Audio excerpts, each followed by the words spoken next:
Hi guys, it's Steve from Vintage Classic 71. Here with a video for today for you. It's going to be kind of a mixed bag. It's going to be a couple graded cards, and some vintage football, and some 1985 Donruss. What are they called? The 85 Donruss, a larger version of the cards, 4x6 size. So like I said, I got a mixed bag. Didn't do a video last week. Got a little tied up. Didn't have a chance to make one. So gonna probably run a little bit longer today. I'll probably hit the 20-minute mark. So hope everybody's doing well. Olympics started. The United States is off to an awesome start in gymnastics. My wife Deb loves the gymnastics. She watches that and the swimming. Doing well there. Red Sox, unfortunately, we lost 2 out of 3 to the Yankees. Didn't look good last night at all. Losing Sunday Night Baseball 8-2. So trading deadline's coming up in another 2 days, I think. The deadline ends. So hopefully my Red Sox make a move, and hopefully your teams make a move, unless you're a Yankee fan.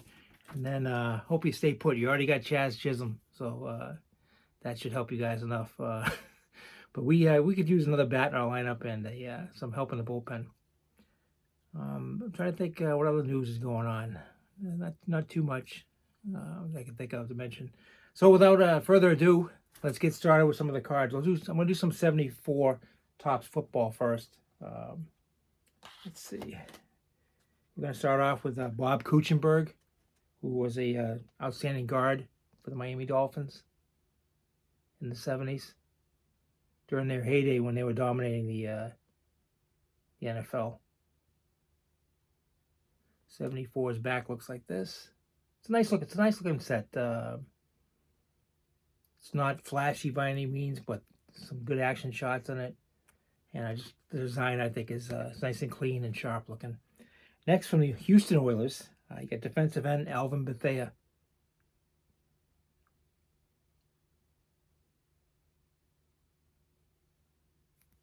Yeah, right. And from the Kansas City Chiefs, you got Hall of Famer Buck Buchanan, defensive tackle.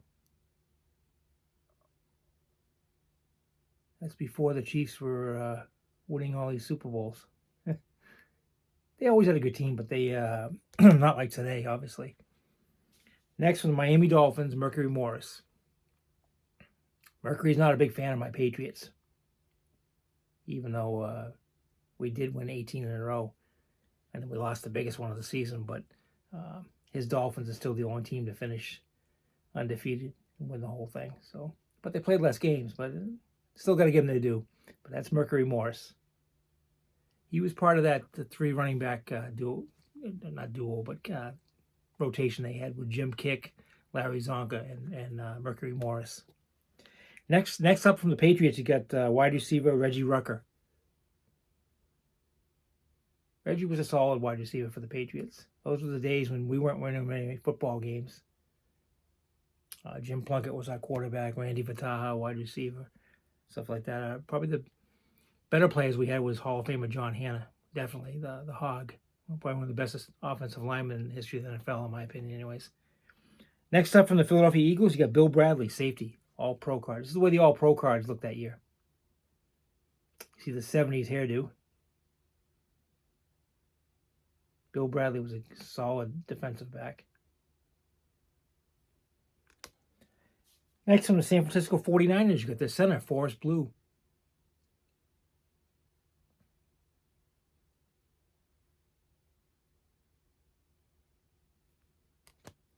Then from the Los Angeles Rams, you got all-pro guard, Tom Mack. You know, if you look at the size of the players and the offensive linemen, 6'3", 250, he was on the big side. Today, you get tight ends that are that size. All right, from the Miami Dolphins, all-pro defensive end, Bill Stanfill. I like that pose he's got going right there. All right, running back from the Minnesota Vikings, Chuck Foreman. This is Chuck Foreman's rookie card. He had a great career with the Vikings. He actually played for the Patriots at the end of his career. Next, from the Miami Dolphins, all-pro guard, Larry Little.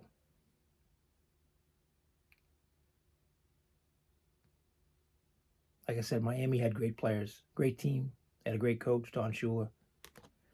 From the Buffalo Bills, Ahmad Rashad. Later on, I did some TV work during football games on Sundays. All right. From the Dallas Cowboys, running back Calvin Hill.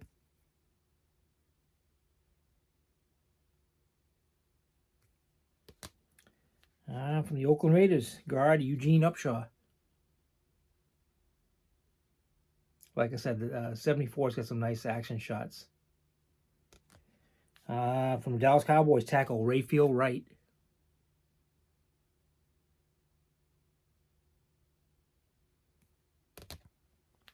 New York Giants get quarterback Norm Snead. This card's badly off-centered from left to right, but it's a nice action shot anyways. Get up close more. He's getting ready to hand the ball off, it looks like.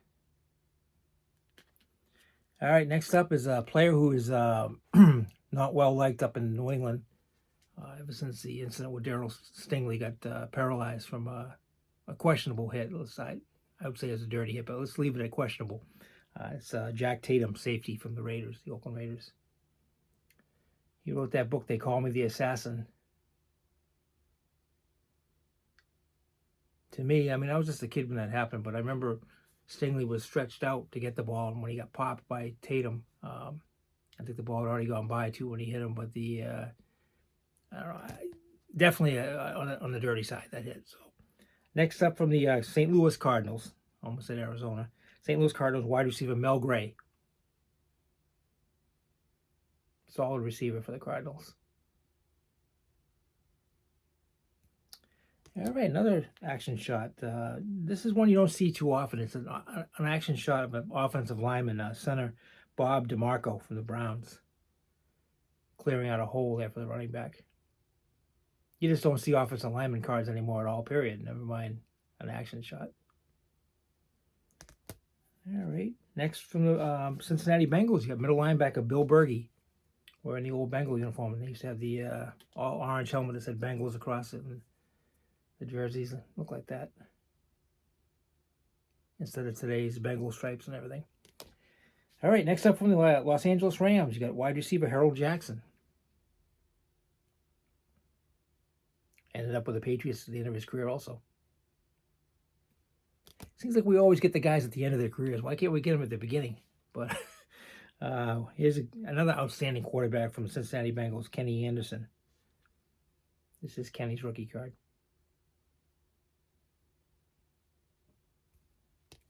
All right, got a few more of these to go. Miami Dolphins center Jim Langer. He actually was on the small side, I believe. 6'2", 245. All right. Then you get from St. Louis Cardinals, quarterback Jim Hart.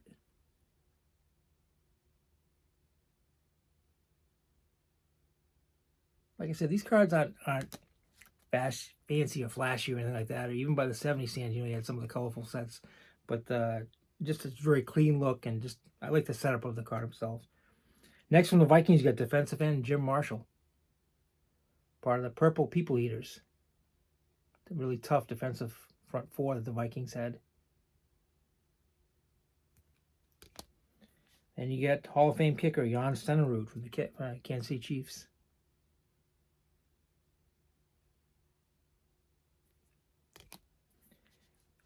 Outstanding running back from the Cleveland Browns, you get Leroy Kelly.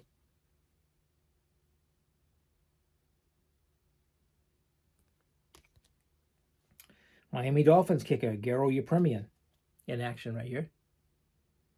Either kicking a field goal or an extra point. I believe that's Earl Morrall, the backup quarterback, great quarterback himself, holding the ball for Yepremian. Said his name there. All right, from the Dolphins, safety Jake Scott. Big hitter in the defensive backfield. Like I said, Miami was loaded with talent. I know they used to beat up on the Patriots. You can count on that twice a year back then. All right, from the Pittsburgh Steelers, you got center Ray Mansfield.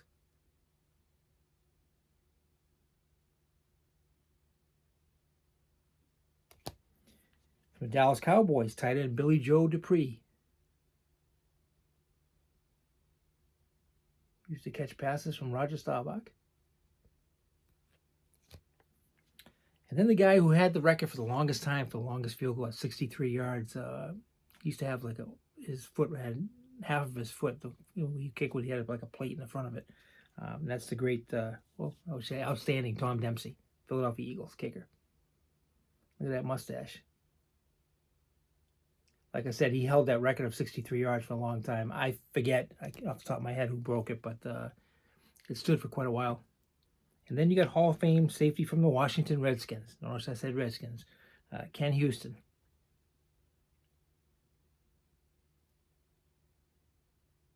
Okay, that's all the 74s I'm going to show you today. Now I'm going to show you some 85 Donruss Baseball.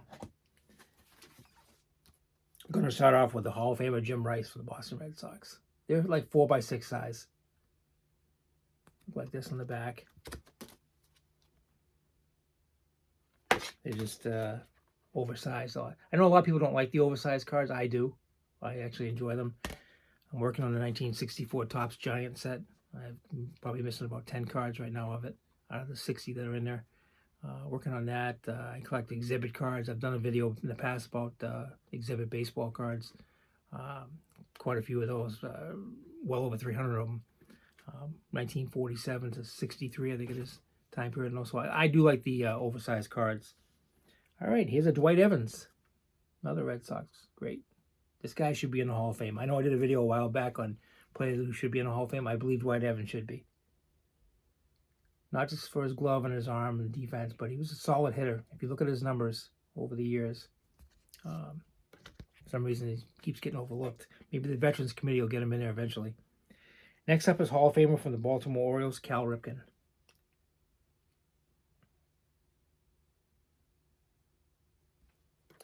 All right, then you got from the Kansas City Royals, third baseman George Brett.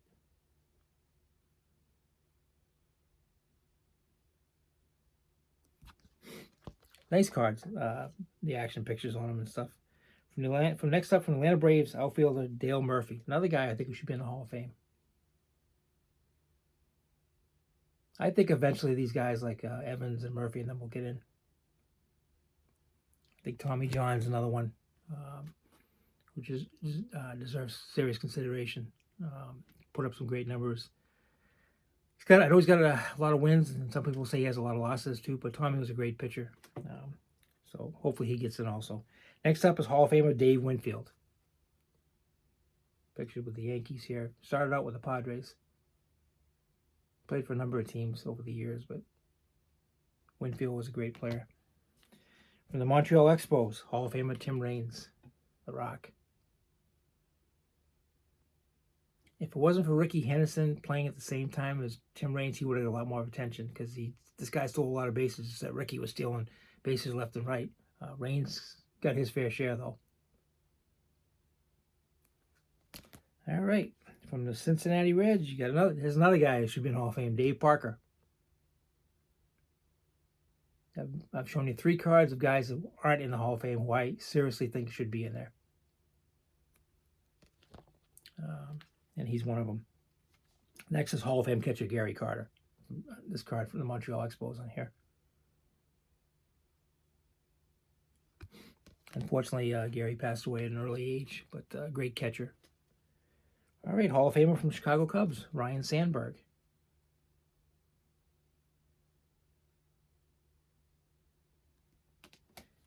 All right, then you got from the New York Mets, Keith Hernandez. Some people say he should be in the Hall of Fame. The steroid era kind of hurt him. Though I shouldn't say steroid. He came out in the 70s as part of that players that were using drugs, I believe. And I don't know if that's working against him or whatever, but he was a solid player. Even as of 95, or 85 rather, he had 1,500 hits basically. So he's a player who could be considered for the Hall of Fame. Next, from the Los Angeles Dodgers, pitcher Fernando Valenzuela. I was stationed in San Antonio, Texas. I was in the Air Force when Fernando mania really hit. He was a great pitcher for the Dodgers. Unfortunately, his career didn't last a long time, but he was a solid pitcher. All right, then you get Hall of Famer Tony Gwynn from the San Diego Padres. Another player who passed away too soon.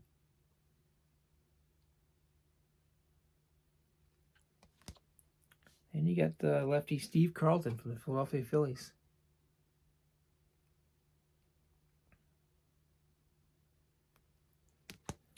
And you got the Mr. October from depicted here with the Angels, Reggie Jackson.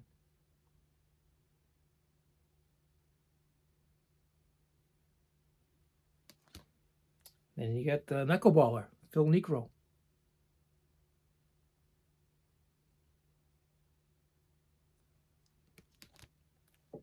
Hall of Famer Harold Baines. I know in past videos I've questioned his Hall of Fame candidacy and how he shouldn't be in there, but I'm going to stop doing that, make a commitment to myself, and acknowledge him as a Hall of Famer. Just not high on the list of Hall of Famers. I'll leave it at that. But Harold Baines. Let's see. Mets great Dwight Gooden.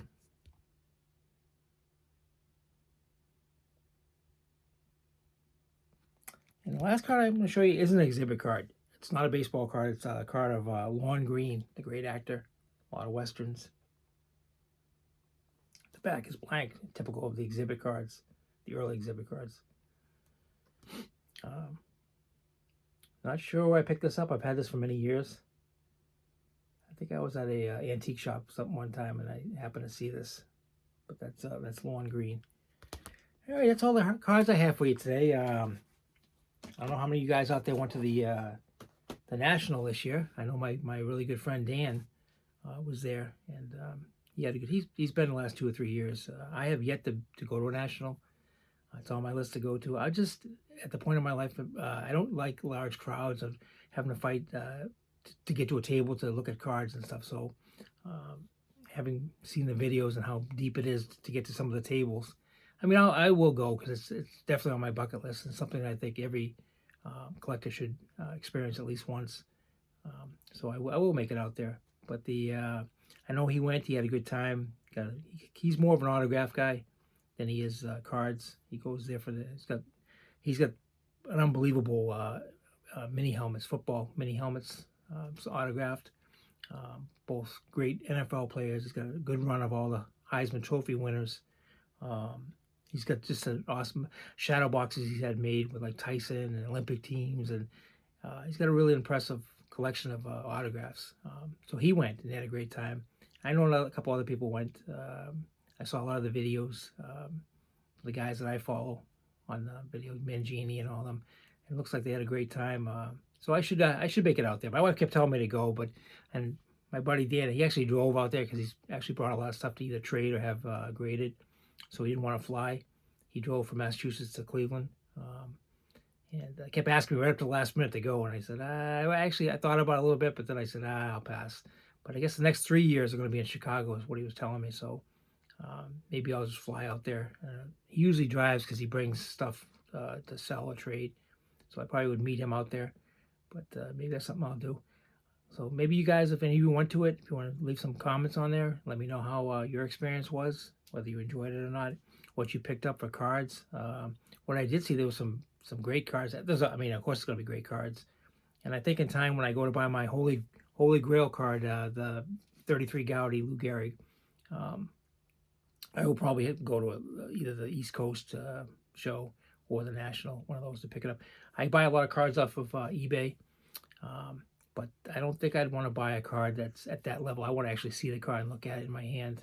So, but all right, well, that's about all I have for you today. I don't know what it's like in your neck of the woods, but it's pouring rain here in Massachusetts today. So hopefully you're having a good day. Hopefully it's sunny where you are. But just want to say thank you again for watching my video and for your continued support. I really appreciate it. And keep on collecting. And I'll see you next week. Take care.